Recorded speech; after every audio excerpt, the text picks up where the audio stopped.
lá, estudo de cinética química, estudo da velocidade com a qual os processos químicos acontecem. Tá? Se a gente pensasse no dia a dia, na nossa prática, a gente percebe que existem processos rápidos, como a queima de um pedaço de papel, você vê consumir rapidamente, virar cinzas e em poucos segundos a coisa já terminou. Enquanto que, por exemplo, um pedaço de ferro, uma barra de ferro, enferrujando ao tempo, largada num canto lá, vai ao longo de anos e anos e anos ser consumida até que vire realmente pó, né? Óxido férrico, deixe de ter ferro metálico completamente e anos, beleza? Então processos muito rápidos, processos muito lentos, então é importante que a gente estude, né, o processo, a velocidade com a qual o processo acontece, beleza? Então esse é o objetivo da cinética química, estudar essa velocidade, beleza? Como é que a gente vai mensurar essa velocidade? Como a gente falou ainda agora, uma folha de papel é queimada em intervalo curto de tempo. Eu posso pensar, por exemplo, na massa de folha de papel que foi queimada num certo intervalo de tempo. Serve. Se eu pensar um pouco mais quimicamente, falando processos químicos de modo geral, é mais comum a gente trabalhar em mols, em concentração de uma substância dissolvida num solvente, em mols por litro, muito comum. Quem já viu esse assunto lembra que é muito comum trabalhar com mol por litro por tempo. Mas não é obrigatório. É importante entender que existe o comum e o obrigatório, certo? É comum trabalhar nessa unidade, mas não é obrigatório. Por exemplo, você recebe uma conta, se você tem gás encanado, né, recebe uma conta de gás, dizendo quantos metros cúbicos de gás você gastou no intervalo de tempo de um mês. Isso é velocidade. Está dizendo a velocidade com a qual você consumiu gás na sua casa. Só que o intervalo de tempo é longo, o controle é de alguém externo, um medidor, você nem percebeu que estava mensurando aquilo. Mas tem alguém mensurando a velocidade com a qual você gasta gás. Beleza? Não é contínuo, é esporádico, mas, enfim, você consegue mensurar essa velocidade no intervalo de tempo. Beleza? Então, pronto. Temos aí a ideia de como calcular a velocidade. Velocidade vai ser sempre um delta de quantidade num certo intervalo de tempo. Lembrando, as unidades são infinitas. Se eu te perguntasse na física como é que você calcula a velocidade, qual é a unidade com a qual você trabalha, você diria metros por segundo, se for um bom aluno e lembra que é maneiro trabalhar no SI. Mas se você é simplesmente um brasileiro, vai dizer quilômetros por hora, porque é assim que você vê o medidor no carro ou na placa de trânsito. Tá? Então, unidades de velocidade. Várias possíveis combinações. Tranquilo? Um exemplo bobo aqui, simples. Se eu de repente pegar um botijão de gás,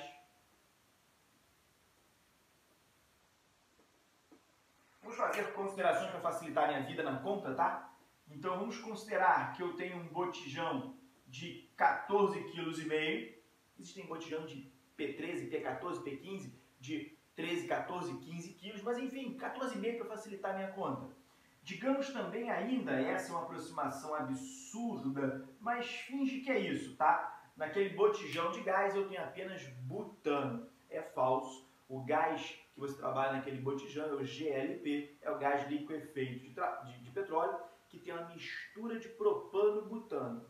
Vou botar butano de novo para facilitar a nossa fala, a nossa conta. Então pronto, eu tenho um botijão contendo butano, 14,5 kg de butano, beleza? Digamos que você use esse botijão para um processo de comida industrial, trabalhe o dia inteiro lá produzindo, digamos que é isso. E aí você gasta esse botijão ao final de um mês, trabalhando 8 horas por dia nos dias úteis. Sei lá, cara, inventei uma conta, tá? Então, digamos que sejam isso. Você vai ter 8 horas por dia e vai gastá-lo ao final de um mês. E aí o cara te pergunta, qual é a velocidade de consumo desse butano em mol por hora? Beleza? Tranquilo? Então, o que você percebe? Que eu gastei, né, o botijão em um mês. Isso foi ao longo de 30 dias, considerando, vou tirar a ideia dos dias úteis, vamos trabalhar com os 30, sei lá, facilita a nossa vida. Então, ao final de 30 dias, foram quantas horas de uso desse botijão? Eram 8 horas a cada dia durante um mês, então eu tive um ΔT de 8 vezes 24 aí. 8 horas vezes os 30 dias do mês, pronto, 240 horas para gastar o botijão inteiro. Mas qual seria então a minha velocidade para esse caso? Se eu quiser expressar em massa, está quase pronto. 14,5 divididos por 240 em quilos por hora. Se quiser em gramas, 14.500 divididos por 240 em gramas por hora. Eu pedi em mol. Então eu teria que transformar aquela massa em número de mol, em quantidade de matéria. Então eu teria os 14,5 kg dividido pelo peso molecular do butano, que é 58, tudo isso no intervalo de 240, tá? E aí então pronto, tá lá minha continha. O 14,5 e os 58 são múltiplos, 2 vezes 14,5 voa 29, 2 vezes 29, 58. Então um é a quarta parte do outro, tá? Se fosse 14,5, seria a quarta parte, 1 para 4, sobrando 3 casas ali, beleza? Então é 1000 sobre 4, daria, no caso aí, o 250 divididos por 240. Vou arredondar, 250 divididos por 240, é só ilustrativo, tá, gente? Aproximadamente 1 mol por hora. É 1 mol e pouquinho, mas enfim, não estou muito preocupado em exatidão nessas contas iniciais. Só quis mostrar que os dados, né, podem ser fornecidos numa certa unidade e ele pergunta em outra. Pode, não tem problema. É uma questão de transformação de unidades. Como na física, o cara te diz quantos quilômetros ele andou e pergunta a velocidade em metros por segundo, por exemplo. Pode ser. Tranquilo?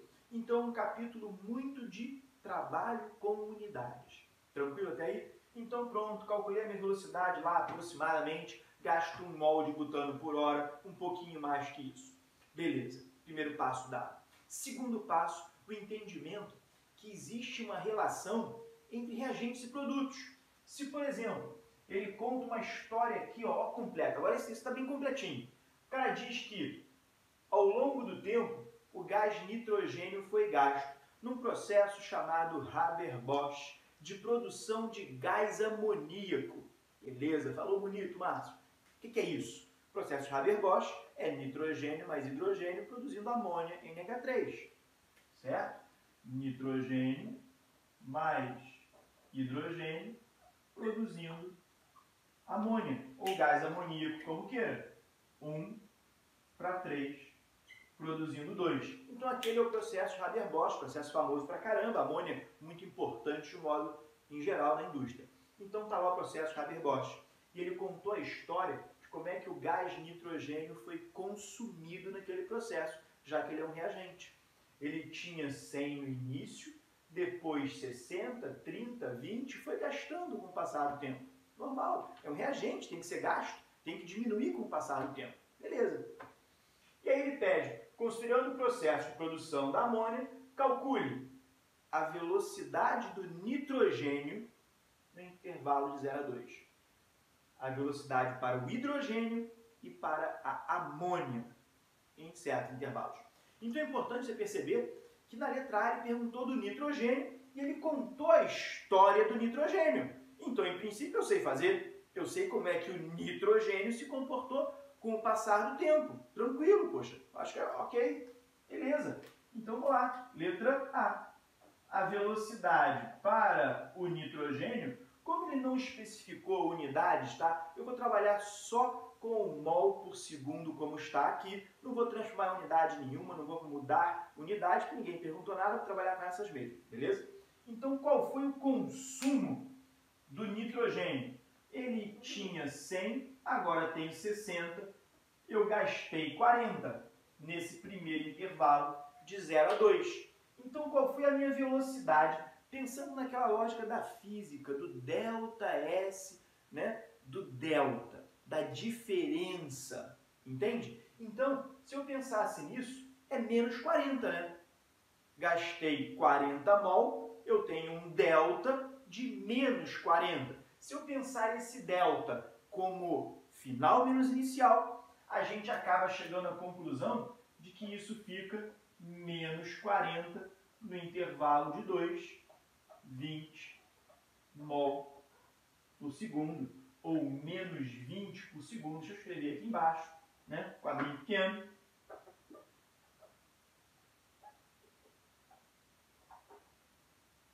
Menos 20 por segundo. Tranquilo até aí? Se já escutou alguma coisa diferente, não reclama ainda. Espera um pouquinho. Então tá lá, velocidade, menos 20 mol por segundo, onde aquele sinal ele tem uma ideia parecida com a ideia que acontece na física de novo, fazendo sempre o gancho com a física, que eu sei que fica fácil de você puxar pela memória.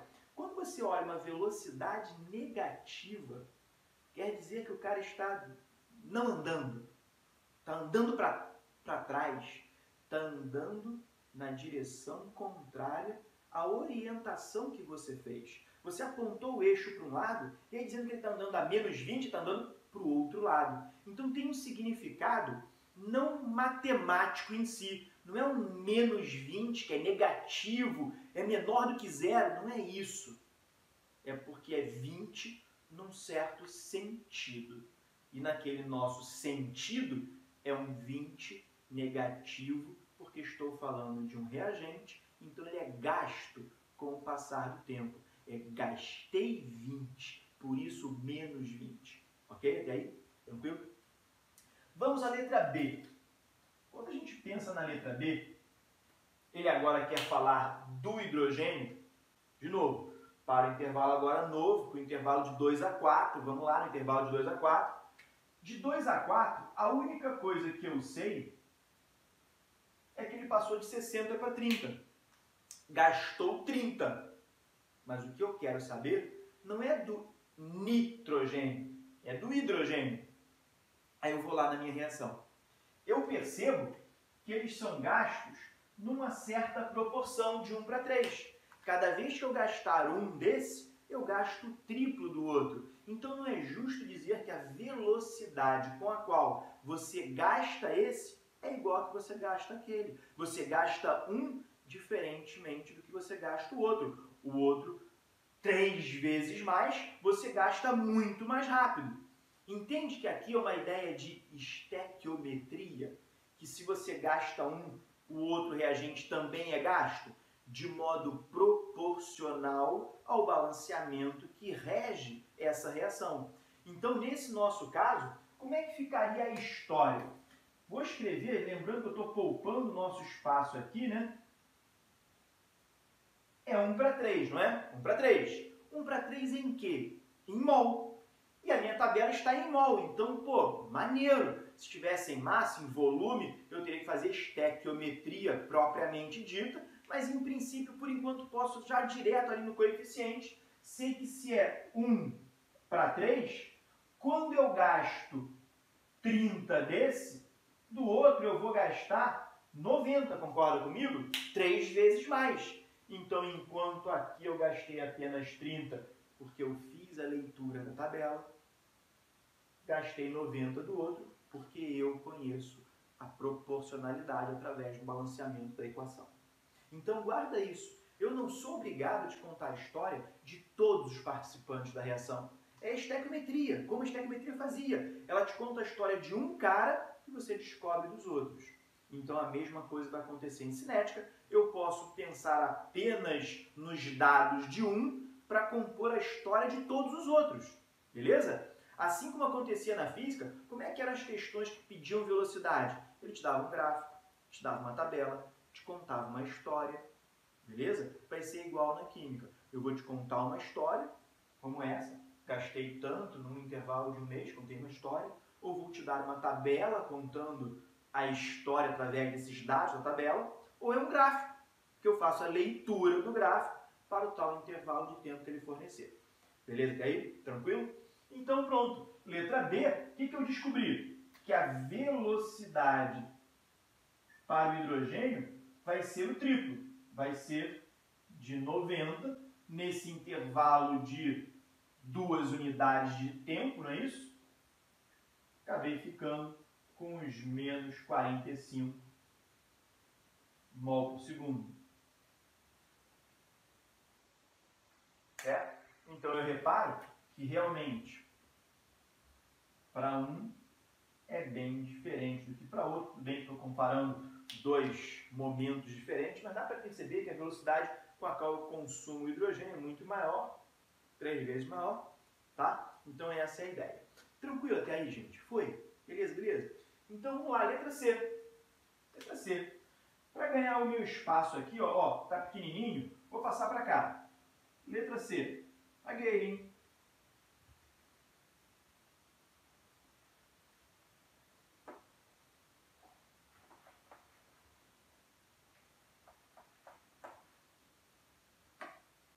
Aí na letra C, ele agora pergunta da amônia, do produto desse processo. Tranquilo?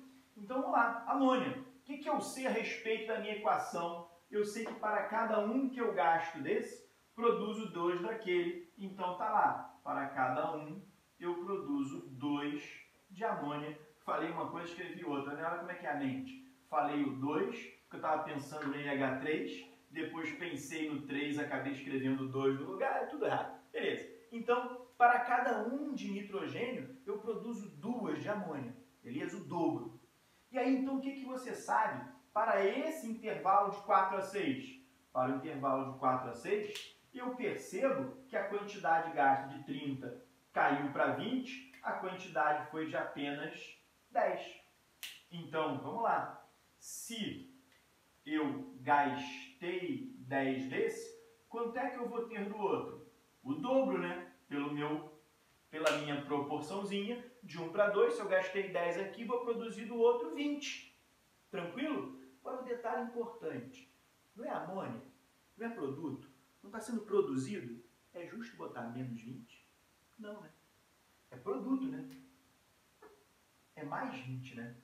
Produzir 20, né? Quando eu falasse na velocidade para amônia, isso ficariam um delta de 20 unidades, no intervalo de 2, eu passaria a ter 10 mol por segundo.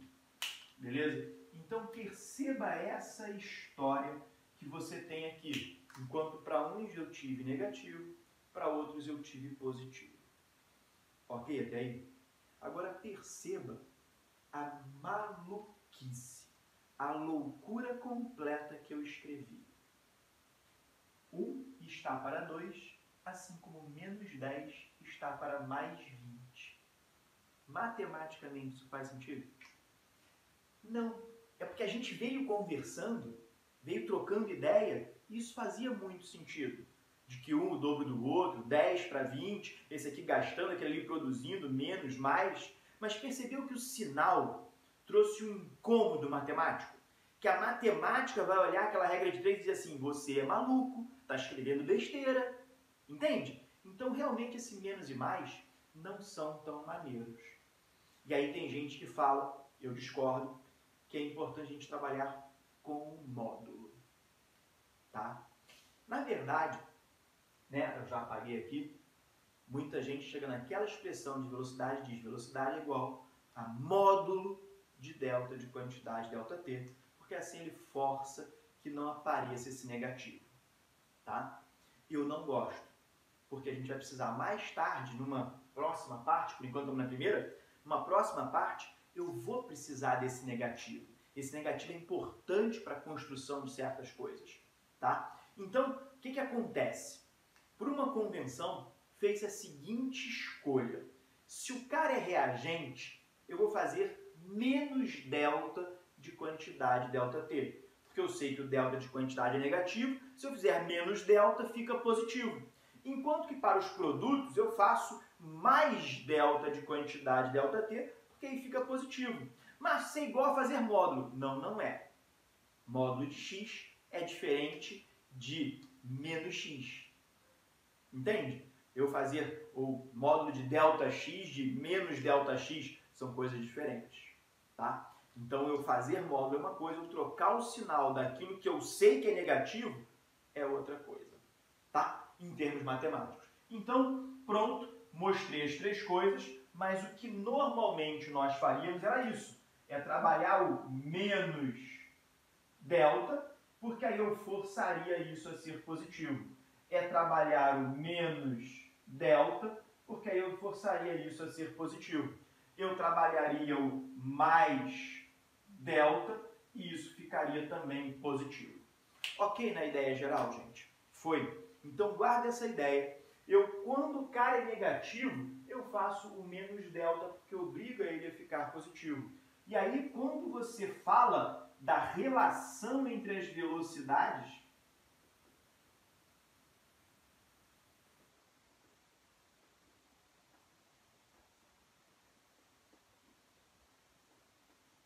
isso fica coerente. Você vai dizer que a velocidade para o reagente A dividido pelo coeficiente do balanceamento para o reagente A é igual à velocidade para o reagente B dividido pelo coeficiente do balanceamento para o reagente B. E isso é igual a VC sobre C, que isso é uma constante. Vamos tentar? Vamos ver se isso faz sentido? Qual é a velocidade para o nitrogênio? 10 divididos por 2, certo? Essa foi a velocidade. Se a gente fizesse a continha para ele, seria uma velocidade de 5 mols por segundo. Se você colocar 5 mols por segundo divididos pelo coeficiente dele, que é 1, ficou 5 mols por segundo. Se eu pegar o B, por exemplo, B, que seria a amônia deu 10, mas se você colocar o 10 mol por segundo e dividir pelo coeficiente da amônia, que é o 2, fica o 10 sobre 2, 5. Entende? Justamente porque um é o dobro, o triplo do outro. Se você dividir pelo balanceamento, você vai estar equalizando essa informação. Vai ser o x divididos por 1, o 2x por 2, o 3x por 3. Você vai acabar equalizando a informação. E isso a gente chama de velocidade da reação.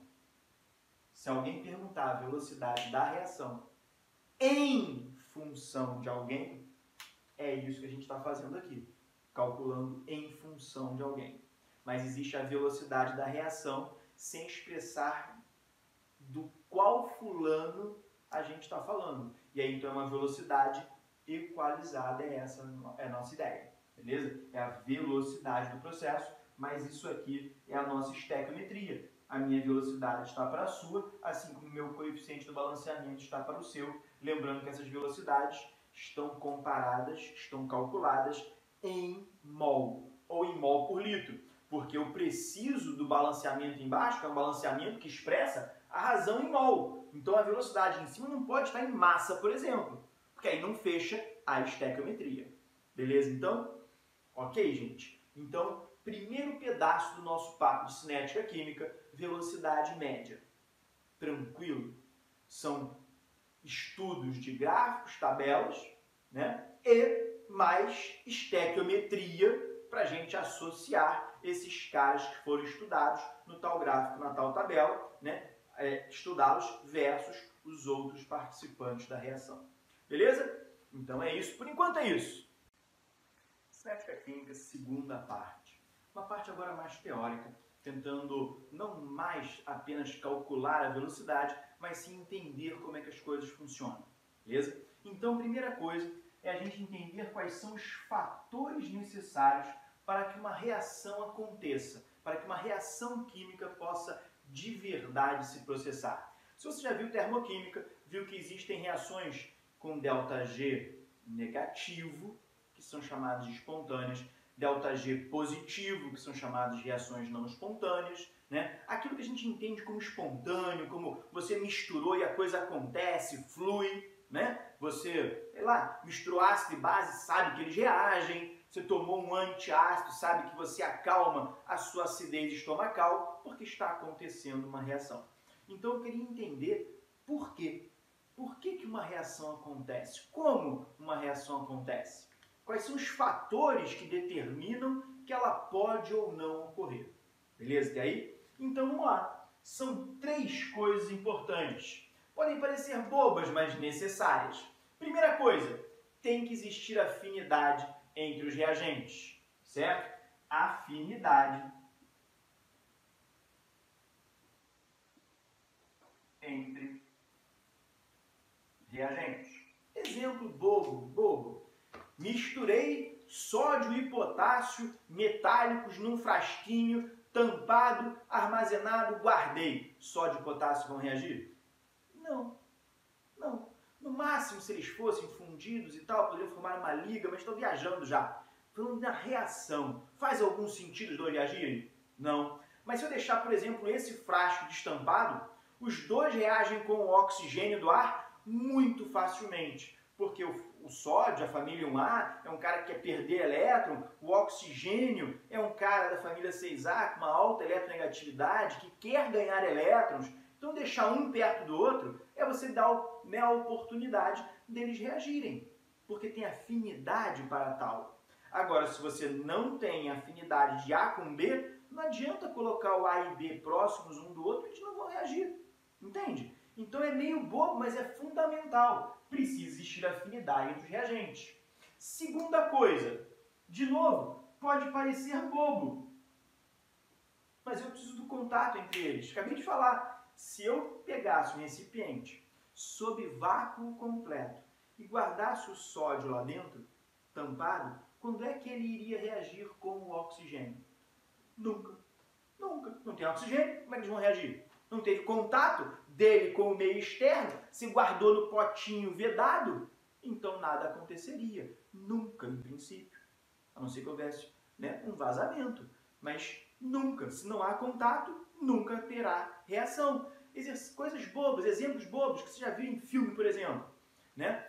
Uma pessoa no incêndio pega fogo ali nas roupas e tal. O que você já viu acontecer? Alguém joga o cara no chão, joga um cobertor em cima e abafa. Abafa por quê?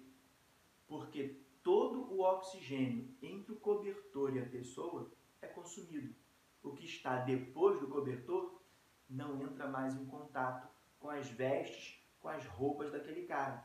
Então o fogo apaga, porque você cortou o vínculo, o contato entre o que estava pegando fogo e o oxigênio, que era necessário para que o fogo continuasse existindo. Entende? É assim que funcionam os extintores à base de espuma. Eles não estão ali para apagar o fogo porque eles são uma espuma mágica. Os extintores funcionam abafando, cortando o contato entre o oxigênio e aquilo que está pegando fogo. Entende? Beleza? Então, contato, importante. E aí o último deles, chamado choques eficazes. Cara, esse é o mais importante, é o que a gente vai focar. Isso é que interessa pra gente. Porque os outros dois, como a gente conversou, eram meio óbvios. É claro que eu preciso que A e B queiram reagir, é claro que eu preciso deles em contato. Senão não tem reação, não faz sentido. Agora, choques eficazes. O que seria isso? Na prática, eu vou trabalhar com uma reação em fase gasosa, fica mais fácil a gente conversar, tá? Em princípio. Então eu peguei um recipiente fechado, coloquei dentro dele 2 gases, tá? A e B, que têm afinidade um com o outro, e que se estão ali dentro, vão acabar entrando em contato um com o outro. Afinal de contas, qual é a dinâmica, qual é a lógica, como é que um gás se comporta num certo ambiente? Passeia livremente, sem volante, sem freio, andando em linha reta até esbarrar no anteparo, ricochetear e voltar. Gás é assim, vai espalhando, espalhando, espalhando até ter um anteparo. Bateu, ricocheteou, voltou. Se não tiver parede, ele vai espalhando, beleza? Então, quando eu coloco A e B dentro do recipiente fechado, eles ficam batendo, batendo, batendo, batendo, indo e voltando, ricocheteando nas paredes e passeando ali dentro freneticamente, livremente, aleatoriamente, o tempo todo. Existe a chance de uma molécula ir em direção à outra e, por coincidência, esbarrarem uma na outra? Acontecer um choque de uma com a outra? Pode, faz sentido, estatístico, Estão passeando, vai acontecer, como eu falei. Não tem volante, não tem freio, andam sempre em linha reta, uma hora vão esbarrar um no outro. Acaso, entende? Então, se acontece esse choque entre A e B, isso quer dizer que então eles reagem? Não necessariamente. Essa colisão precisa ser eficaz, eficiente, precisa de algo mais para acontecer. Isso vem da termoquímica. Lembra desse gráfico? Ó, agora vai ser da frente, né? Lembra de um gráfico desse, por exemplo? Por acaso, fiz um gráfico endotérmico, reagentes, produto, ok? Mas podia ser o exotérmico como exemplo, é só ilustrativo. E aí você lembra que a gente calcula uma coisa aqui chamada energia de ativação. Lembra dela? Se você não passar dessa barreira, a reação não acontece. Tranquilo até aí? De onde vem essa energia que você ganha? Porque é um gráfico de energia, né? Então, para eu subir, eu ganhei energia, certo? Independente se era endo ou exotérmico, lembra que todos os gráficos eram morro? Você subia para depois descer, você ganhava energia para depois perder. Você sempre tinha um ganhar de energia no início do processo, para que ele pudesse acontecer. Se você não passar do alto do morro, a reação não acontece. Então, vou fazer uma comparação de novo boba, vai acostumando, eu gosto de fazer comparações bobas. Se você precisa tirar 5 para passar de ano, colégio, e tirou 4, o que aconteceu? Você estudou, acertou e veio até aqui. E até aqui você não passa.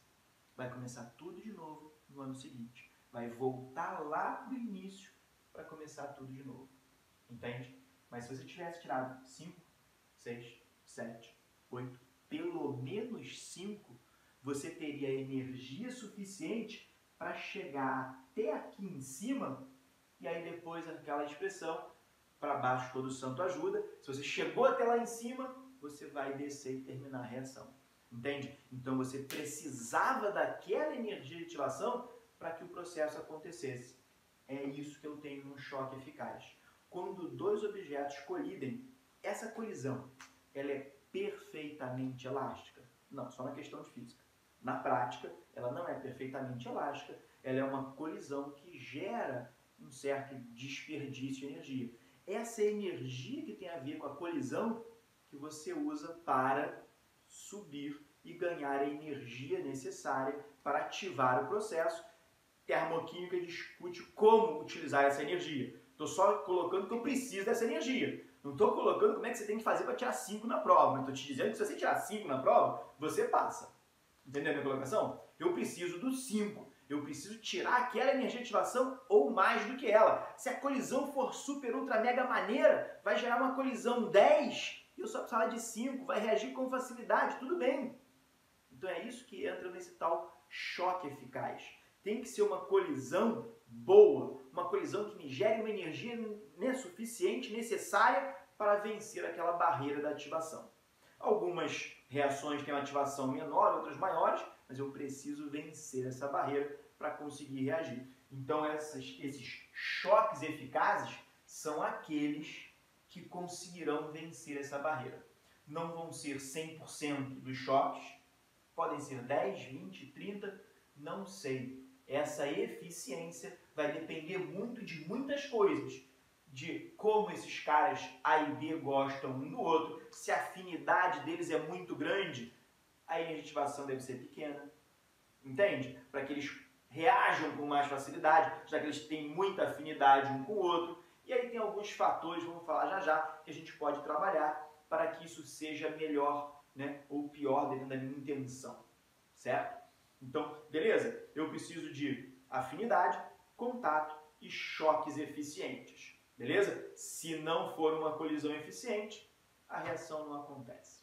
Beleza? Tá? Aqui, resumindo, a gente conversou a respeito do que eles chamam de teoria das colisões. Tá? Eu preciso das colisões para que o processo aconteça. E é nessas colisões que eu vou basear meu raciocínio para para entender como eu posso melhorar ou piorar, né? Depende da minha vontade, um certo processo. Tá? Tem coisas que eu quero que andem mais rápido, tem coisas que eu não quero que andem mais rápido. Beleza? Então vamos lá. Fatores que influenciam velocidade. Quais são esses fatores que influenciam velocidade? É só eu pensar em coisas que influenciariam choques eficientes, que tornariam choques mais eficientes. Beleza? Então vamos aos poucos. Primeiro, temperatura. Para e pensa comigo.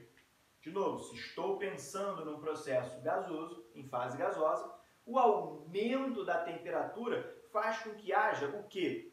Uma agitação maior. Faz com que as moléculas passeiem, né, pelo ambiente com maior velocidade, com maior energia cinética associada. Se eu tenho, então, uma maior temperatura, uma maior velocidade, uma maior energia cinética, os choques entre elas acabarão envolvendo mais energia. Se envolvem mais energia, a minha chance de ultrapassar a barreira aumenta. Voltando à comparação com a escola, é se o professor te desse uma oportunidade. Ao invés da prova, você precisa de 5, mas ao invés da prova valer 10, ela vai valer 20. Pô, peraí, cara. Quer dizer que cada questão vale mais? Entende? Que ao invés de uma questão, de 10 questões, cada uma valendo 1 ponto, cada uma vale 2? Agora eu preciso de muito menos acertos para conseguir vencer essa barreira. Eu preciso de muito menos energia para cada um choque, já que são choques mais maneiros, entende? Então, quando você aumentar a sua temperatura, o que acontece com a nossa velocidade? Ela vai aumentar também, tá? Vamos a exemplos práticos? Por que você guarda comida na geladeira? Para diminuir a velocidade, não é isso? Você bota a comida na geladeira para que a durabilidade seja maior. A durabilidade tem a ver com o quê? Com o processo de decomposição daquele alimento, com o processo de formação sei lá, de um bolor, né? Uma coisa que é a partir de um processo reacional, biológico nesse caso. Tá? Então você está diminuindo a velocidade desse processo. Ao diminuir a velocidade desse processo de formação, né, dessa coisa do estragou, então, opa, meu alimento vai durar mais. Entende? Porque você está diminuindo a temperatura. Beleza? Vamos lá. Segunda possibilidade. Pressão. Quando você aumentar a pressão sobre um sistema, e aqui cabe um comentário importante, você tem várias maneiras de aumentar a pressão, é só você pensar no PV igual a nRT. Tá? Como é que você aumenta a pressão? Aumentando a temperatura. Tá, mas não pode falar em aumento de temperatura, porque a gente já falou em aumento de temperatura. Entende? Ah, já sei, Márcio. Vamos aumentar o número de mol, porque tendo mais mol dentro do recipiente, a pressão é maior. Não, não pode. Mais mol, que eu vou falar nisso daqui a pouco. Então, quando você fala nesse aumento de pressão, é importante você perceber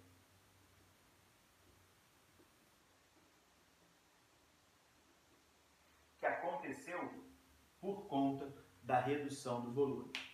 Isso tem que ficar claro para vocês, porque é importante essa ideia.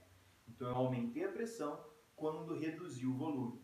Então, pensa no recipiente, aqueles com êmbolo móvel, coloquei uma mistura reacional lá dentro, peguei o êmbolo e espremi a mistura. Diminuí o volume do ambiente. Então, ao diminuir esse volume, você possibilitou que acontecessem mais ou menos choques. Mais, né? Se o espaço para as partículas passearem está mais restrito, né, você vai acabar esbarrando nos outros mais vezes. É só você pensar numa ideia boba de prática. Você tem, né, X pessoas numa sala, passeando de olhos vendados, e agora eles estão passeando numa sala metade daquela. A chance de um esbarrar no outro aumentou, né? Você diminuiu o volume, diminuiu o ambiente, você facilitou que as partículas esbarrassem umas nas outras. Mas é importante você entender que no primeiro caso, quando você aumenta a temperatura, os choques ficaram mais violentos, mais energéticos, entende? Ficaram mais facilmente, né, passíveis de vencer a barreira da energia. Nesse caso, quando você diminui, né, o volume, você não mudou a energia daquela partícula. Quando ela colidir com a outra, essa colisão é igual como era antes. O que você mudou agora foi a estatística do processo. Você passou a ter mais colisões para o mesmo momento. E aí, então, você tendo mais colisões para o mesmo intervalo de tempo, você acaba reagindo mais. É sorte azar. É, digamos, de novo, ano letivo, sala de aula, o professor te deu uma prova para o bimestre, para você tirar o 5. Não, a gente deu 2, a gente deu 3, a gente deu 4. Quanto mais vezes você tenta, mais chances de passar você tem. Entende? Então, quando você diminui o volume, você aumenta a pressão, sim, ok, mas você possibilita que o número de colisões aumente. E esse número de colisões aumentando, o que acontece com a minha velocidade? Aumenta também.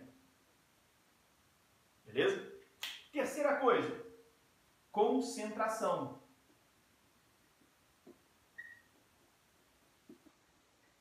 Vou diminuir porque vai faltar espaço, tá, gente? Então, ó, concentração. Minha concentração em mols por litro, por exemplo. Se eu aumentar a minha concentração, o que vai acontecer? Eu vou ter mais mols naquele volume que eu tinha antes. Então, repare, é muito parecido com o que aconteceu aqui. A diferença é que você tinha a mesma quantidade de mols e diminuiu o volume. Agora você tem o mesmo volume e aumentou a quantidade de mols. Então, você aumentou a concentração nos dois casos. Só que a interpretação é diferente. Como eu falei, uma pensa na temperatura, outra pensa no volume e outra pensa no número de mol. Tudo a ver com PVNRT, tá? Então, você aumentou a sua concentração. Aumentando essa concentração, você vai ter o quê? De novo, estatística. Você teve mais colisões, mais reação, maior a velocidade. Tranquilo? 4. Superfície de contato.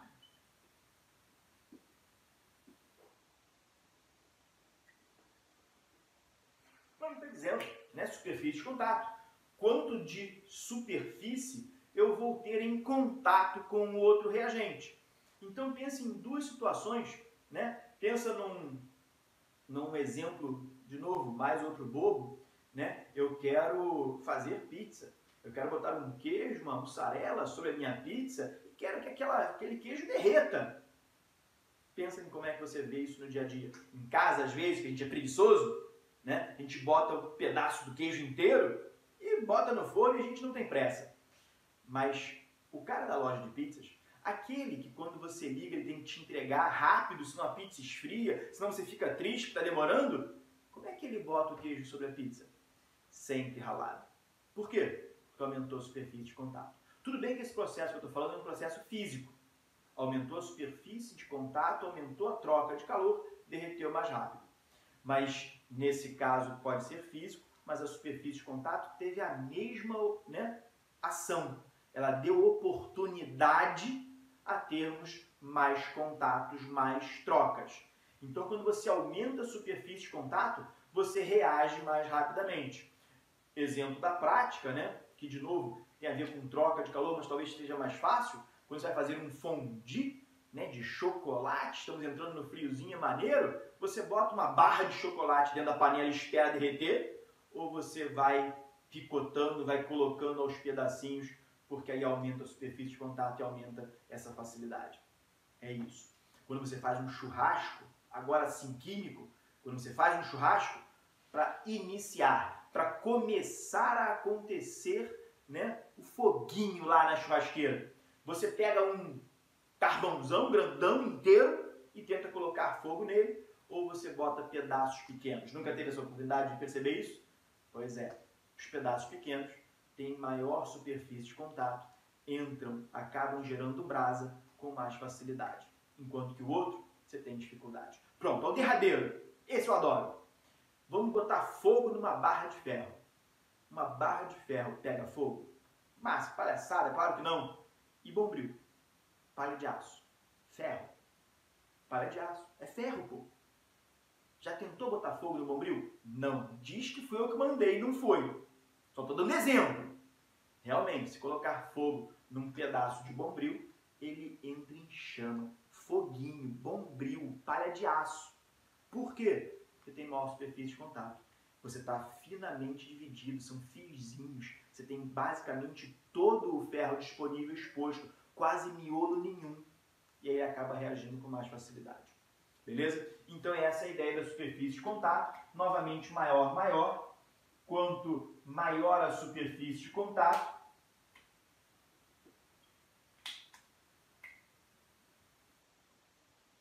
maior a velocidade. Beleza? Então, poxa, Márcio, tudo tranquilo. É só guardar que é mais, né? Mais. Maior temperatura, maior pressão, maior concentração, maior superfície de contato. Tudo isso aumenta a velocidade. Beleza? Agora vamos ao último, tá? O famoso catalisador. Qual é a função de um catalisador? Diminuir a energia de ativação. Não fale aumentar a velocidade de um processo. Essa não é a função dele, é apenas uma consequência do que ele fez. A função de um catalisador é diminuir a energia de ativação. Como a energia de ativação diminui, o morro diminui de tamanho, choques que não seriam eficientes passam a ser porque o nível de exigência é menor. Exemplo acadêmico de novo, escola. Se temos uma turma de 100 alunos, média 5 passam de ano. Quantos passaram de ano? X. Não, desculpa. Colocamos um catalisador esse ano, a média agora para passar é de 4. De apenas 4. Se você tirar 4, você consegue passar. O número de alunos aprovados é maior ou menor que aquele X? Maior, né? Porque o nível de exigência diminuiu. É natural. Você diminui o nível de exigência, você vai ter mais chances de ultrapassar esse nível de exigência. Tranquilo, então? Então, o catalisador tem por função diminuir a ativação. Como consequência, a velocidade será maior. Beleza, gente? Tranquilo? As questões são muito teóricas, muitas vezes comparativas. O cara diz, por exemplo, quero realizar uma reação de magnésio com ácido clorídrico produzindo sal e gás hidrogênio. Experiências 1, 2 e 3. Raspas de magnésio raspadinho, com uma solução 0,1 mol por litro. Na segunda experiência, as mesmas raspas, mas botei 0,2 mol de HCl, dobrei a concentração do HCl. Maior ou menor velocidade? Maior, que você botou maior concentração. Na terceira experiência, eu mantive a concentração de HCl, mas agora eu coloquei magnésio em pó. Ao invés de serem raspas, é ele em pozinho mesmo. A superfície de contato aumentou. Então, se eu tivesse que dizer, por exemplo, nesse caso, diria que a velocidade 3 é maior que a 2, é maior que a velocidade 1, porque justamente, né, os fatores me possibilitam comparar essas situações de caso a caso. Beleza? Então, são muitos exercícios comparativos. Como eu faço para melhorar? O que eu faço para não deixar acontecer? Entende? Embalagens de alimento a vácuo. Qual o objetivo da embalagem a vácuo? Evitar o contato do cara com oxigênio. Aí a durabilidade daquele alimento aumenta. Depois que você abriu a embalagem, acabou a durabilidade daqueles tantos anos. Passou a ser uma embalagem aberta. Entende? Então, são situações que você pode colocar numa questãozinha com facilidade, pensando ali no nosso dia a dia. Beleza? Então, são os fatores necessários e os fatores que possibilitam, né, alterar essa velocidade. Beleza? Cinética Química, parte 3. Nosso objetivo agora é estudar a velocidade instantânea. Assim como aconteceu na física, havia velocidade média e instantânea, na química também. Beleza? A gente já conversou a respeito da velocidade média, combinamos que era um delta de quantidade, delta T. Nós podíamos falá-lo em mols, em massa, né, versus um certo intervalo de tempo. Porém, para a velocidade instantânea a gente vai particularizar, porque é interessante particularizar. Acabamos de conversar a respeito de fatores que influenciam a velocidade na teoria das colisões, né? E aí a gente combinou que ao invés de massa, mol, nós iremos trabalhar com concentração como esse tal fator. Né? Não adiantava eu ter uma molécula, ou duas, ou três, ou quatro, se o volume também variasse. Né? Eu precisava de duplicar, triplicar a concentração para aí sim aumentar o número de colisões. Beleza? Então, a gente tem agora a chamada lei da ação das massas ou lei de Gutenberg, né? Formal. Beleza? O que ela fala? Ela diz que a velocidade é igual a K, que multiplica a concentração do reagente elevado a um certo expoente alfa. Tá? Esse expoente a gente vai batizar de ordem da reação. Certo? Ordem da reação. Se a gente olhar isso como uma função matemática, eu tenho um f de x igual a kx elevado a um número. Então essa nossa ordem da reação é como se fosse aquele grau da função lá na matemática. Então pode ser do primeiro grau, se aquele expoente for 1, do segundo grau, se o expoente for 2, desculpa, é cinética, não é matemática. Então, primeira ordem, segunda ordem, se o expoente for 1, for 2. Beleza? Tranquilo até aí. Né? Esse K, né, é uma constante, um coeficiente, mas ele pode ser calculado a partir da equação de Arrhenius. O cara ganhou um prêmio Nobel por isso, certo? K é A que multiplica Ezinho elevado a menos energia de ativação divididos por RT, onde A é um fator que a gente chama de fator de colisão. Tem muito a ver com essa capacidade, afinidade entre os reagentes, superfície de contato, todos os outros fatores que influenciam a velocidade, menos a temperatura, tá? R é aquele R dos gases, constante universal, normal, beleza? Onde essa energia de ativação, né, esse A é a energia de ativação, é aquele morrinho que a gente tem que ultrapassar para conseguir atingir uma colisão eficaz. Beleza? E aí? Então tá. O único cuidado, toma cuidado com esse Rzinho, esse R, né? Não é aquele 0,082 atm litro, porque em cima no numerador é energia. Então vamos olhar esse Rzinho, como você também já viu, tenho certeza, na física. Vamos trabalhar com o R em caloria, ou joule, beleza? 8,31 joules por Kelvin mol. 2 calorias por Kelvin mol. Esse é o nosso Rzinho, beleza? Em energia. Então pronto, mostrei a equação de Gutenberg. Se a gente mudar a concentração, muda a velocidade. Se a gente lembrar então que ao longo do tempo a minha concentração vai diminuindo de reagentes, vai diminuindo, a velocidade também vai diminuindo, beleza?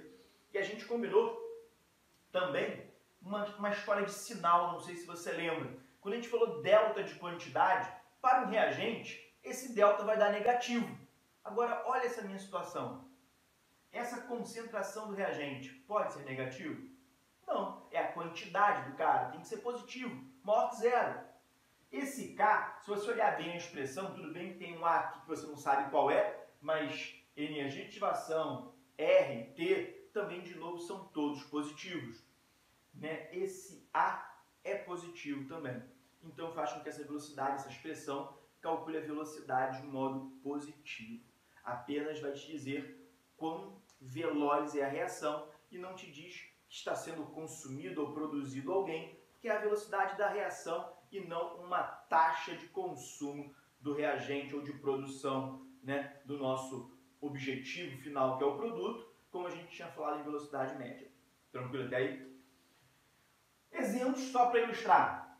Peguei uma reação aqui, processo famoso de nitrogênio e hidrogênio produzindo amônio. Como é que ficaria a minha expressão da velocidade? Ficaria V igual a K, que multiplica a concentração do reagente nitrogênio elevado a 1. Esse tal expoente é o nosso coeficiente do balanceamento. ele traduz, né, quantas moléculas você tem daquele cara participando da colisão. Por isso, primeira ordem, segunda ordem, em função de cada um dos reagentes. Beleza? O outro reagente, H2,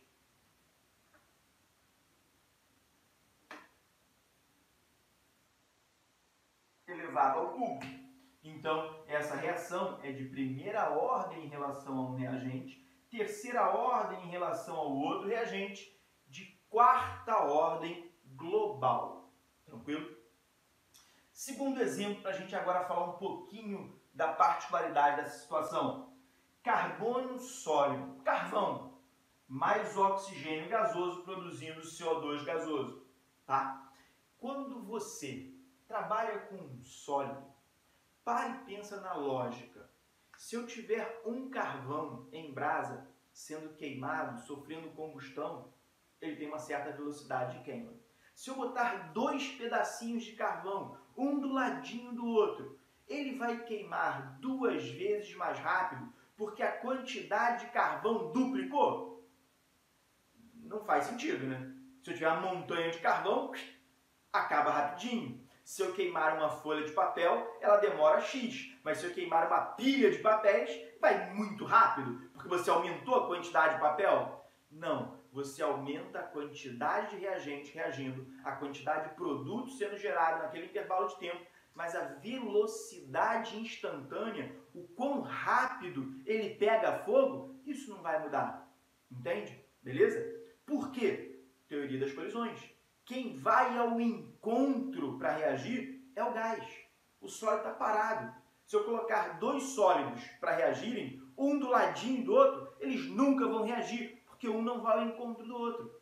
Mas o gás é que faz esse movimento. O gás é que passeia livremente e esbarra no outro. Então, se eu duplicar o gás, eu duplico os choques por intervalo de tempo. Agora, se eu duplicar o cara, o número de choques com a superfície dele não vai duplicar. Continua o mesmo, porque é o oxigênio que vai ao encontro dele. Beleza? Então, como é que ficaria a minha expressão?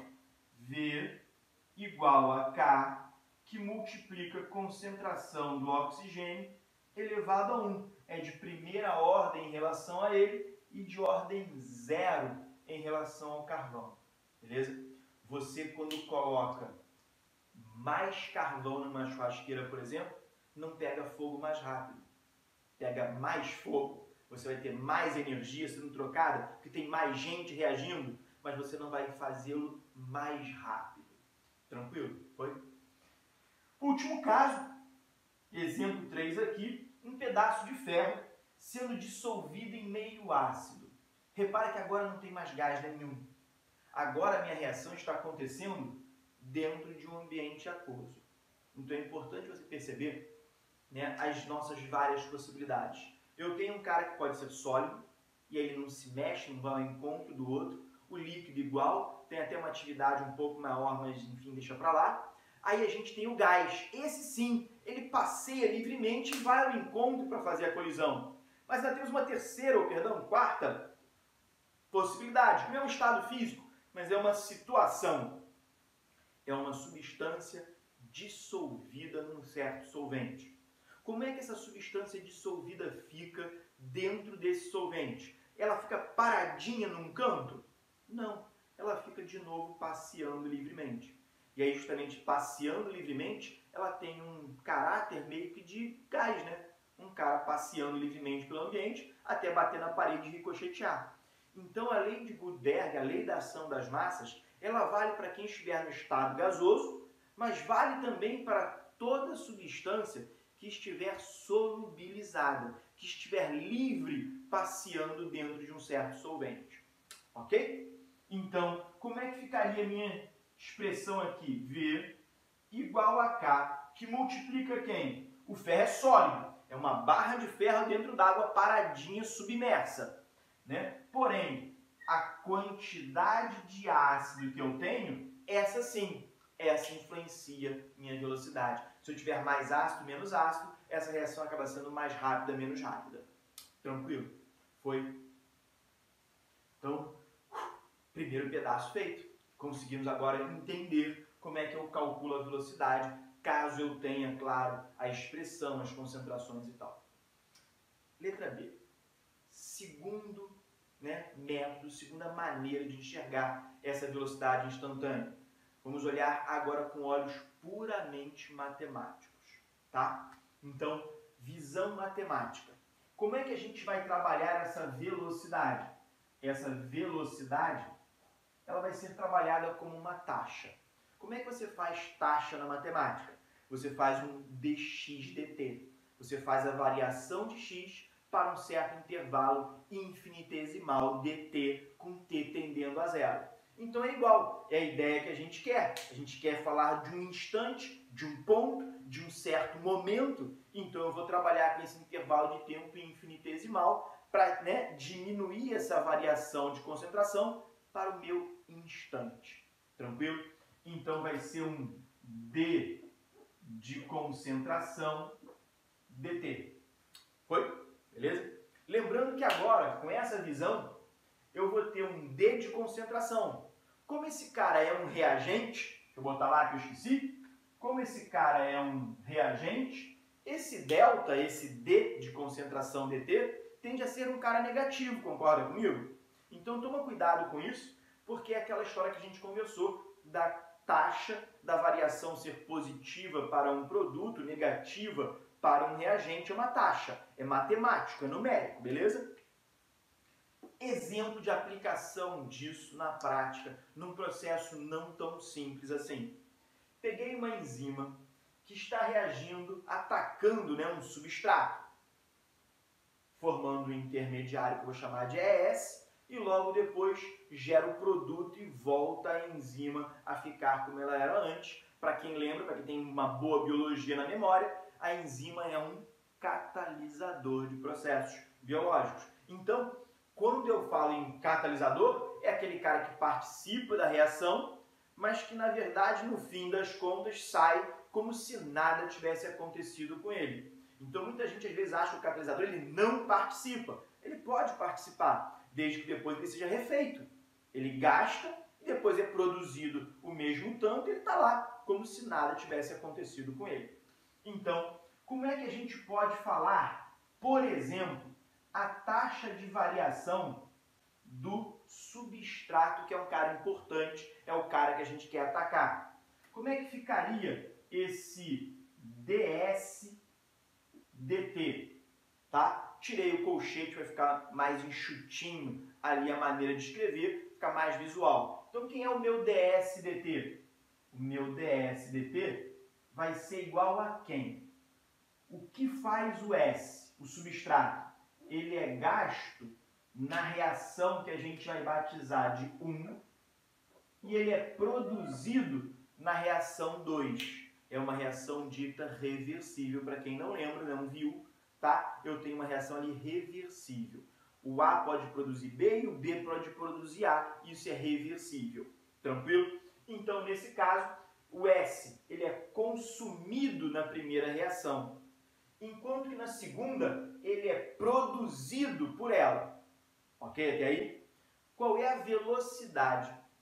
Usando a lei da ação das massas para a reação 1. Para a reação 1 é um K da reação 1, cada reação tem o seu K, aqui eu botei tudo K, K, K, mas enfim, cada uma tem o seu, vezes a concentração do reagente que participa dessa reação 1, elevado ao respectivo coeficiente do balanceamento, que no nosso caso aqui, para facilitar, é tudo 1, tá? Então fica K1, que é da reação 1, que multiplica a concentração da enzima vezes a concentração do substrato, cada um elevado a 1. De novo, tirei o colchete para ficar mais fácil de visualizar o que está escrito. Tranquilo? Essa taxa é uma taxa de consumo ou de produção? Ele está sendo gasto ou produzido nessa velocidade? Como a gente conversou por essa expressão, você não tem essa lógica do mais e menos. Só aparece a quantidade que está reagindo. Então, como eu sei que é uma reação em que está sendo gasto, vou chamar de menos K1 é S, é a quantidade que está gastando, sendo consumida nessa primeira etapa, beleza? Na etapa inversa, é o termo que se usa na etapa contrária, esse substrato vai ser produzido. Com qual velocidade? Usando lei de Goodberg de novo. Qual é o reagente da reação 2? É esse intermediário que a gente chamou de ES, tá? Então, ó, não esqueça que é vezes. Então, ó, mais cada segunda reação que multiplica o intermediário ES. Então, não confunda, por favor, aqui é o E vezes S, ali é o intermediário ES. Tranquilo? Então, pronto. Chamei de mais por quê? Porque como eu estou reagindo no sentido contrário, esse S vai ser produzido. Então, a taxa com a qual S aparece e desaparece na reação não depende apenas de uma reação, depende das duas, em que um é gasto e que o outro é produzido. Tranquilo? Eu sei que para você ainda está ficando muito teórico, isso você não está vendo aplicação prática, mas vai acontecer.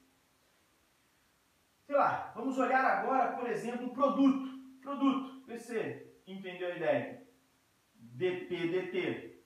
Qual é a taxa de variação desse produto? Ele aparece em qual reação? Na reação em que ele é produzido, na chamada reação 3. Beleza? Então ele é produzido na reação 3, mas ela não é uma reação reversível. Não volta, ele produz e acabou. Beleza? Então, como é que fica para esse cara que reage na reação 3, que é produzido na reação 3? É um K3 que multiplica o reagente ES da reação 3. Taxa que vai ser positiva ou negativa. Se ele está sendo produzido, é positiva. Então, mais K3ES. Beleza? Só isso. Não tem outra reação em que ele participa. Vamos pegar um outro cara, então, mais esquisito. É a enzima. Essa é enrolada. Enrolada não, comprida a expressão, né? Como é que é esse DE dt? Onde é que aparece E? Na reação 1 sendo gasto. Então, como é que fica para a reação 1? Menos K1 vezes E vezes S. Onde é que mais a enzima aparece? Na reação 2, sendo reposta, produzida. Então, mais K2 que multiplica S. Onde mais a enzima aparece? Na reação 3. Ela é produzida na reação 3. Então, fica mais K3 que multiplica ES. Beleza? Porque é o reagente ES que leva à produção do E. 3 pedaços. Tudo bem, posso colocar em evidência o K2 e o K3, escrever só um único K. Isso aí depois, esse algebrismo, é onde aparece a questão, a parte prática da coisa. Mas, ok, na escrita de cada um, é sempre a expressão de Goodberg, em que você escreve K, que multiplica concentração elevado ao cara, ao expoentezinho, a ordem da reação. O mais e o menos você escolhe por uma questão de referência, de consumo ou produção, assim como você fazia na física. Você orientava o eixo para um lado e dizia que a velocidade era positiva ou negativa porque apontava para o lado inverso ou o próprio da direção, sentido que você tinha escolhido. Tranquilo? Então, é uma questão muito de referência da maneira como você escreve. Tranquilo, então? Então, falamos da lei de Goodberg e como é que a gente aplica essa lei de Goodberg para um processo, digamos assim, mais matemático. Tá? Letra C. Ó, apaguei.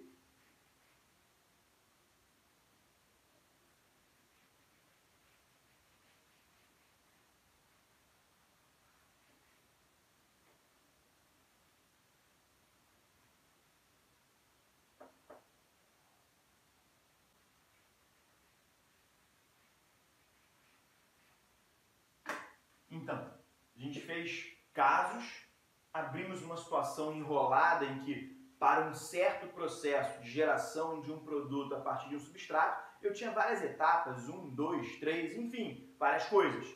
Então é importante a gente entenda que a gente chama de reação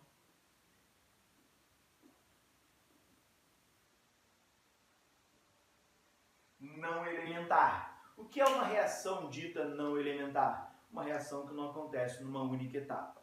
Uma reação que acontece em mais de uma etapa, certo?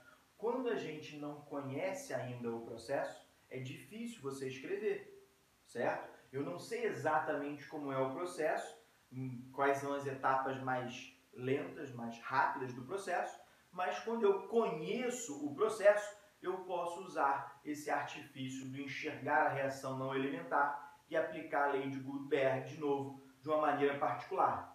Então, como é que você faz? Você aplica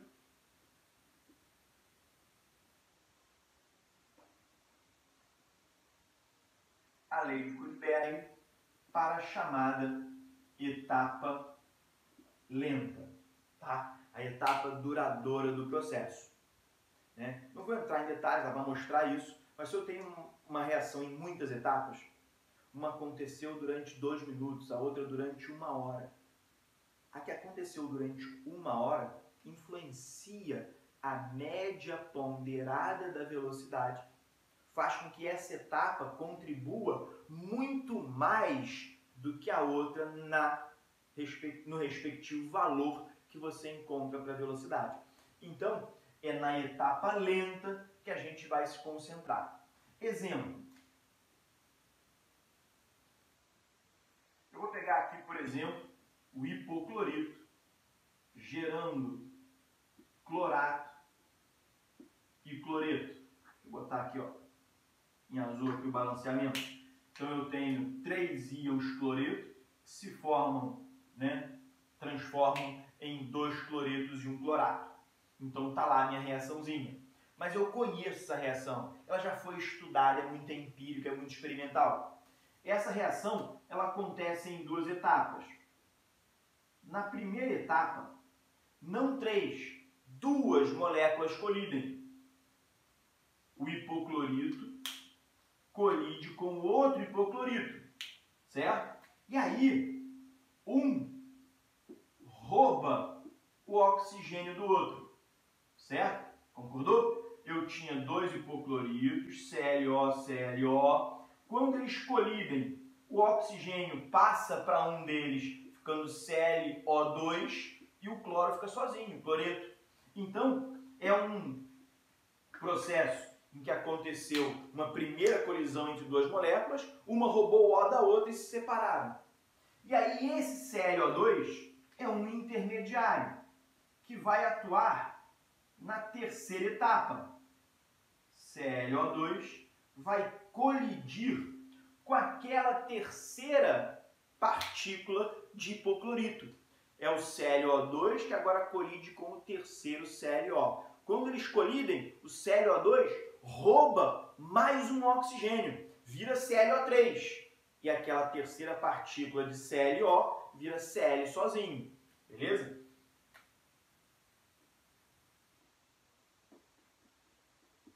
Então, de novo, lembrando, você não tinha que saber isso e estar descrito, porque não tem como saber, certo? Só que a primeira etapa, ela é lenta e a segunda é rápida. Por quê, Márcio? Porque eles estão dizendo que é assim. Entenda que é uma situação de pesquisa, de experiência. Perceberam que funcionava dessa maneira. Fizeram estudos numéricos para que isso acontecesse. Então, descobri que são essas etapas. Como é que fica a minha expressão da velocidade? K, que multiplica o hipoclorito elevado ao quadrado. Porque se essa é a lenta, eu vou me preocupar apenas com o cara da etapa lenta, com o reagente ou os reagentes que participam da etapa lenta, elevado ao respectivo coeficiente de balanceamento da etapa lenta. Tranquilo? Então, essa é a lógica de aplicação da lei de Gutenberg para quando você conhece, as etapas. Essa é uma aplicação matemática, quando você tem uma ideia do processo e vai estudá-lo numericamente, matematicamente, tá? E aquela outra primeira ideia, que é uma equação que a gente chama de elementar, é uma única etapa, acontece tudo de uma vez só, é só fazer a conta de imediato, beleza? Então, estudo da velocidade instantânea tem várias aplicações práticas, várias situações, mas todas se baseando nessa lei de Gutenberg, beleza? K que multiplica a concentração elevada a um certo expoente, beleza? Cinética Química, parte 4. Nosso objetivo agora é entender como é que a concentração varia com o tempo. A gente acabou de falar, né, da velocidade, como é que a função velocidade variava com a concentração. E agora, a concentração variando com o tempo faz sentido. Com o passar do tempo, a concentração do reagente vai diminuindo, por exemplo. Então, eu sei que uma depende do outro, né? A minha concentração depende do meu tempo. Então, esse é o nosso objetivo. Quais são as duas maneiras de eu escrever a minha velocidade? Primeiro, lei da ação das massas, teórico. Sei que V é igual a K, que multiplica a concentração do meu reagente elevado a um expoente alfa. Tá? Então, olha a maneira como eu vou escrever. Chamei de C a concentração do meu reagente. E repare, um único reagente, pelo menos por enquanto, é só o que eu sei fazer, é só o que nós podemos fazer, tá? Então, um único reagente, C, tá? Então, concentração elevada a alfa. Qual é a outra maneira de escrever a velocidade dessa reação em função desse reagente C, desse reagente de concentração C? É falar da taxa de variação dele, da taxa de variação, né? Da taxa de consumo desse reagente. Eu sei que ele tem um delta de concentração a cada intervalo de tempo. Se eu trabalhar de modo instantâneo, estou escrevendo um dc dt, certo? Se os dois podem representar a minha velocidade, eu posso, então, igualar os dois. dc dt igual a K, que multiplica C elevado a alfa, onde alfa é a ordem da minha reação. Só que a gente combinou que para a lei da ação das massas, a gente acabaria tendo uma velocidade sempre positiva. Enquanto que a minha taxa, se fosse olhada com olhos de reagente, né, ele era gasto ao longo do tempo, a taxa seria negativa, uma taxa de consumo, certo? Então, enquanto esse lado é negativo, o outro é positivo. E aí a conta não fecha. Então, é maneiro a gente fazer assim. A gente falar do menos dc dt, eu troquei o sinal da minha taxa para obrigá-la a ficar positiva.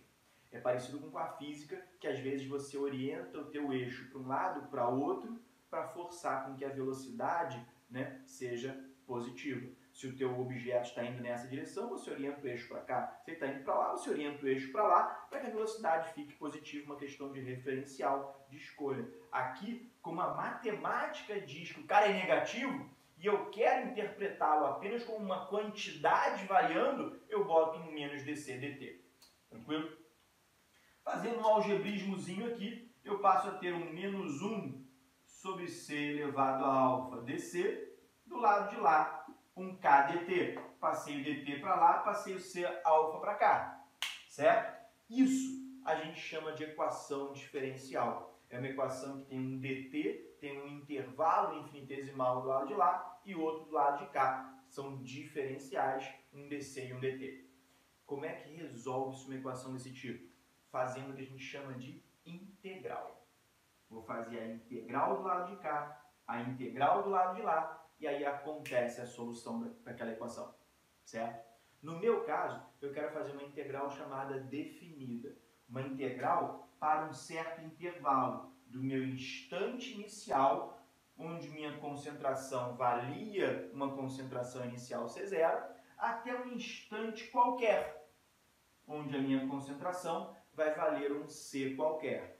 Então, quando eu fizer essa solução, a solução dessa equação, eu encontro o que eu queria. Como é que a concentração varia com o tempo. Só que o único problema é que eu não sei quem é alfa. Quer dizer, alfa para cada uma reação vai ter um valor diferente. Vai ter alfa de primeira ordem, alfa de segunda ordem, alfa igual a 1, alfa igual a 2. E aí, então, eu tenho soluções para as equações diferenciais diferentes. Uma solução para cada caso. Tá? Então, eu vou fazer o seguinte. Vou escolher um caso, faço um caso, depois eu mostro as fórmulas para os vários casos. Tranquilo? Então, considerando que alfa seja 2, ou seja, é uma equação de segunda ordem. Tá? Pô, podia mais, eu escrevi primeira. Melhor assim. Então, alfa igual a 2. Se alfa é igual a 2, como é que fica a minha expressão? Menos 1 sobre c ao quadrado dc igual a k dt. Fazendo a integral, como a gente combinou, para um certo intervalo. Beleza? Não vou entrar no mérito da resolução matemática da coisa, né? Eu sei que a integral de menos 1 sobre c ao quadrado, que é uma função matemática, é uma nova função. Na verdade, é mais do que isso. Quando você integra uma função, você encontra o delta de uma nova função, certo? Falando na minha linguagem, que não é a matemática, a melhor linguagem possível, se eu tinha um intervalo infinitesimal e eu agora estou fazendo a integral, eu estou pegando esse intervalo e esticando, abrindo um delta. Só que não é um delta qualquer, não é um delta x, é um delta para a função que resolve aquela integral. Então, a função que resolve a integral do menos 1 sobre c ao quadrado é a função 1 sobre c. Só que então eu vou encontrar o quê? Vou encontrar um delta para a função 1 sobre c. Em que intervalo essa função variou? Variou no intervalo de C0, concentração inicial, até C. Então, qual é o resultado dessa integral para esse intervalo? É um delta disso no intervalo de C0 até C. Então, eu tenho 1 sobre C menos 1 sobre C0. Entendeu a minha ideia? Então, a integral disso aqui, dessa coisa feia, é isso aqui, simplesinho assim. 1 sobre C menos 1 sobre C0. Tá? Do lado de lá, eu tenho a integral de k dt para o intervalo de t0 até t. A integral de k dt é kt, mas isso, como a gente combinou, para um certo intervalo, um delta de t0 até t. Então, isso fica kt menos kt0. Que eu vou mudar um pouquinho a maneira de escrever para economizar espaço e ficar mais visual. O k não é o mesmo? Então, eu vou colocar em evidência.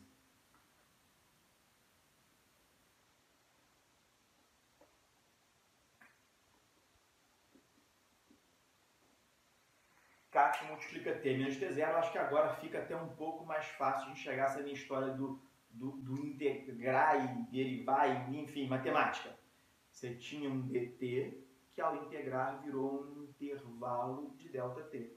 Você tinha uma função que era menos 1 sobre c ao quadrado, que agora ficou um delta de 1 sobre c.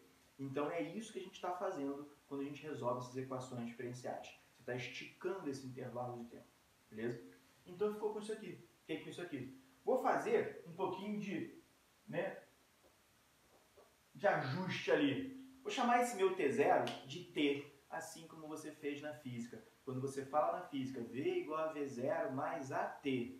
Na verdade não é isso, né? É V igual a V0 mais A que multiplica T menos T0. Certo? Só que você está chamando esse T0 de ponto inicial, T igual a 0, e aí some o T0. Mesma coisa que eu fiz ali. Então como é que ficou a minha expressão? Repara.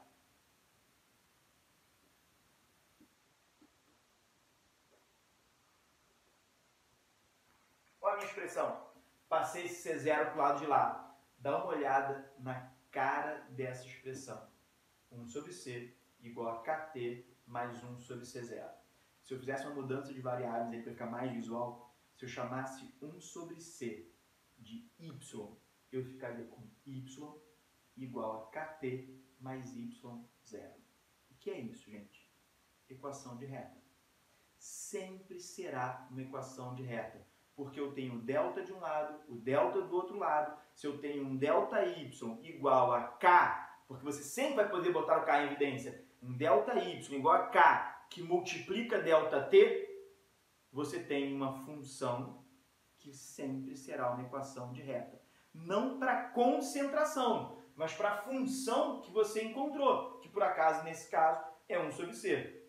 Então, se eu fizesse uma curva de 1 sobre c versus t, eu teria uma curva que seria assim, onde esse ponto é o meu 1 sobre c0, meu coeficiente linear, e se eu pegasse dois pontos, fizesse o coeficiente angular daquela reta, quem eu encontraria?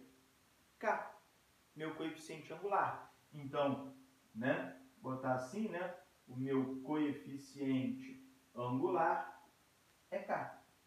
E eu posso fazer isso para todos os outros casos. O que vai mudar é que função aparece aqui. É o delta de quem?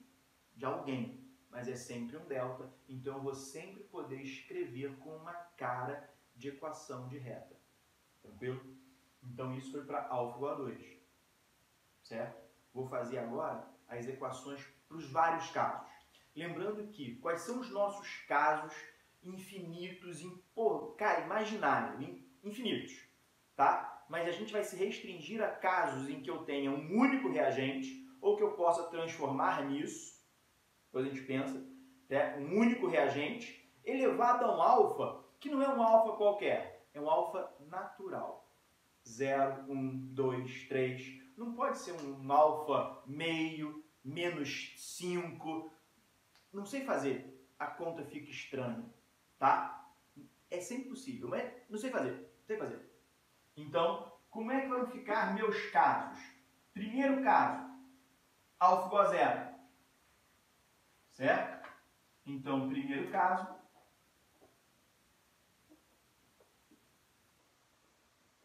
alfa igual a 0. Se o alfa é igual a 0, qual é a minha expressão? Eu vou ficar com C menos C0. Deixa eu voltar o caso aqui, tive uma ideia, né? Se o alfa é 0, como é que fica isso? V igual a K, né? Quem é V? O V não era um dc dt? Só que se V é uma constante, a velocidade instantânea é a mesma velocidade em todos os instantes, V e K. É uma constante. Então, ao invés de dc dt, concorda que você teria um ΔC, ΔT igual a K? Então, pensando nisso, lembrando que é menos isso, né? Eu fico com C menos C0 igual a K que multiplica T menos T0. Beleza? Dei uma deduzida rapidinha aí só para ficar visual, de que como V é uma constante, essa é uma ideia importante do ΔC, ΔT. Então, a minha expressão é C igual a menos KT mais C0. A minha concentração varia de modo linear. Aquela reta agora vale para o C versus T. Tá?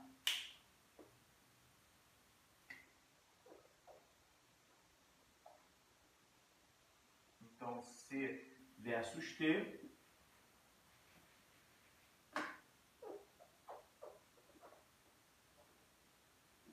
O C versus T é uma equação de reta assim. Linearmente decrescente, minha expressão, onde K de novo é o coeficiente angular, meu coeficiente linear está lá, é o C0. Tá? Segundo caso.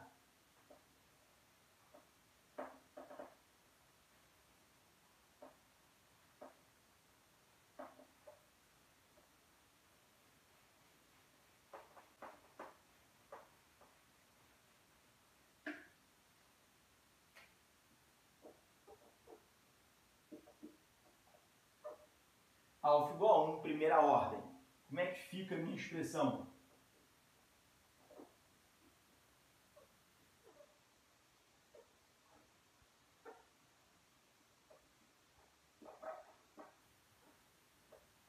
como eu falei, sempre um delta de um lado e um delta do outro, certo? Então, aqui fica o quê? Ln de C vai ser igual a menos Kt mais Ln de C0. Ou ainda, se você quiser escrever de um modo diferente,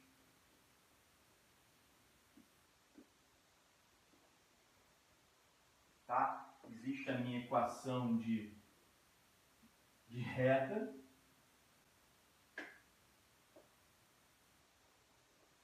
Existe a minha equação de reta normal, bonitinha, mas se eu quiser usar a minha propriedade de logaritmo, né, já que é uma subtração de logs, eu podia escrever log de um quociente. Então, de repente, fica um pouco mais fácil. Qual é o tempo para que a minha concentração caia pela metade? C0 sobre C0 sobre 2, ln de 2. Ah, que caia a 10ª parte, ln de C0 divididos por C0 sobre 10. ln de 10. Entende? Então, às vezes, é prático, é interessante escrever dessa maneira. Tá? Então, pronto. Está lá minha equação. Como é que ficariam os meus dois gráficos? Agora, acho interessante a gente escrever os dois gráficos para você perceber a diferença. Aqui eu fiz o gráfico de C por T. Se eu aqui fizesse C por T, como ficaria? Assim, porque não é linear. O C não varia de modo linear com a temperatura, com o tempo. E aí, então, fica uma expressão assim, e desse gráfico eu não tiro muita informação.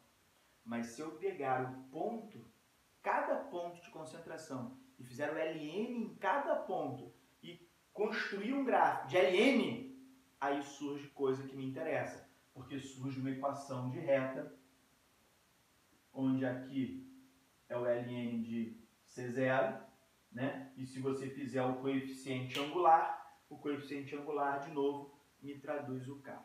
Então eu sempre terei como calcular o K a partir do coeficiente angular, o K a partir do coeficiente angular, tudo bem que ali é menos K, no outro caso era mais K, mas enfim, o coeficiente angular me traduz K. Beleza? Então, primeiro caso. Segundo caso, eu não vou agora fazer 1 a 1, vou fazer genérico. Meu caso agora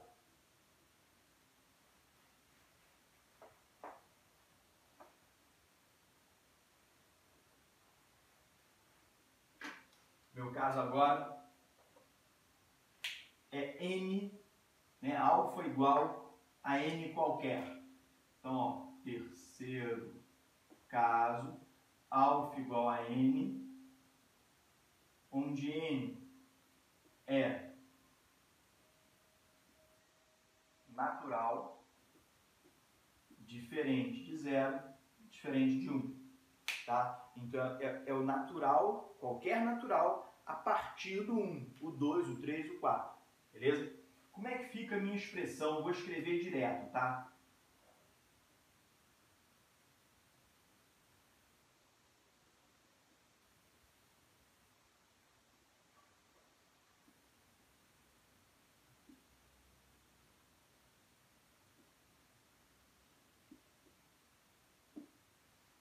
T menos T0, como que?